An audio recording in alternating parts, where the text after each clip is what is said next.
Sp4zie and Plenty. Hello YouTube! Sp4zie coming right at you with another champion preview. Today we're taking a look at AURELION SOL. He's a dragon from space, obviously. When I looked at the post that Riot did about him, I was kind of like, meh.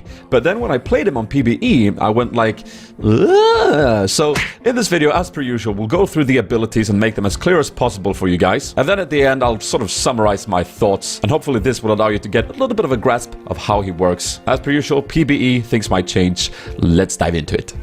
Let us start with a passive, because it's a crucial part of his kit, and it's called Center of the Universe. It is basically the 3 stars that you see hovering around him constantly. They don't cost anything when you have it just like it is. They deal magic damage to the peeps that he hits. So this is what you're playing around constantly. This is your main damage output. Again, it's free when you don't activate it, which we'll get to in a second. It will proc spell effects like Rylai's and Ludens. It will work while you're using a Zhonya's if you decide to build that. And also important to note is that if you get stunned, silence or something like that, it will disable them.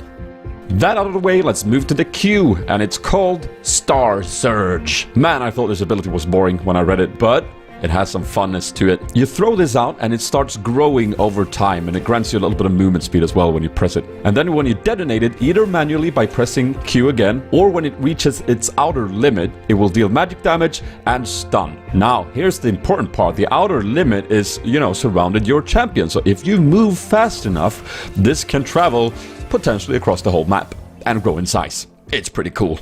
VW is called Celestial Expansion. When you put points into this ability, it will increase the damage that your stars do, the things surrounding you, remember? And then you can toggle it on and off, which will increase the damage and also push the stars out to his outer limit again, that being the area where the Q automatically explodes. So a big part of playing this champion is going to be master how to toggle this on and off, because the stars do deal damage on their way out to the outer circle. So you can sort of like toggle it to hit people if you time it just correctly to get that extra bit of damage off. It's of course also very useful to clear minion waves and the like, but it is a little bit wonky. I've got to say, I kind of like the fact that when I played with this ability, I felt like, this is going to take a couple of games to sort of get it right. And that's a good thing. I like that.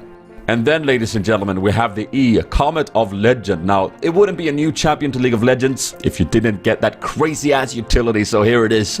So the best way to explain it is that this is a huge bard journey that only you can take. When you click it, you travel to that location. You can deactivate it to drop down whatever you like. Also, if you do take damage, you will fall down, so people can interrupt you. And that's all there is to it for the active part. But then there's a passive part. So when you continuously move in one direction, great band, you will start increasing your movement speed until you reach a certain cap. You can make smooth turns here, but if you make any steep curves or something like that, it will interrupt it. Also, taking damage from champions or turrets will interrupt your movement speed and set you back to your original one. A technical part of this is that this also generates something called escape velocity, and you need 100 stacks of that to actually cause the active of the E. However, I usually felt like when I needed it, it was up because I moved around, but that's how it is. Now, let's go back to the Q a little bit, because movement speed will allow you to cast the Q very early. For instance, one of the most straightforward ways to show this is you can cast your Q while going into the mid lane from base, and if you have, a pair of Mobies or Swiftness with this passive, you can follow the Q all the way up the lane and then explode a huge-ass star when you enter. It's pretty sweet. And with a bit of practice, you can also make the Q follow you when you activate your E, which is going to make for some pretty cool next-level ganks, where you just show up from behind a wall with a huge-ass star that followed you from mid lane.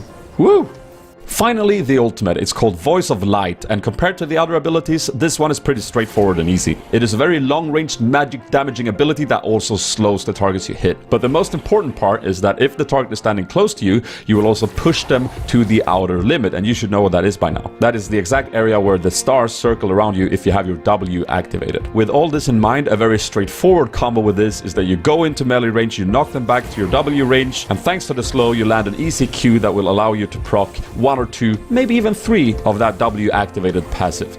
Those are the abilities. So what are we looking at here? Well, I think we're looking at a Anivia to the field type of champion with a nice modern twist of extreme roamitude, which is now a word. The base movement speed is extremely slow, so you probably want to build some movement speed items, get those Swifties, get those Mobies in, and then you want to make up for that by using your E to maximum extent. In terms of items, I do think that this is going to be a tanky-ish type of mage. You're looking at, Rod of Ages, you're looking at Abyssal Scepter, you're looking at Rylai's to proc it on the stars, you're looking at Zhonya's perhaps, perhaps. And you're just gonna be in the team fights, dealing consistent damage, being a big annoyance, CCing people left, right, and center. And that is gonna be your whole late game and team fighting. But in the early game and the mid game, you're gonna be like roaming just like a TF. You're gonna show up in the lane, push people around, bully them. Then you're gonna recall and use the speed of your E to get back to the mid lane really fast. I'm gonna play this mid. I do think he could work in jungle and maybe even top to some extent support as well. But I'm gonna play this mid lane. I think I'll enjoy this. If you have any questions about the abilities, drop them in the comments below. If I won't get to them, one of my fellow viewers will,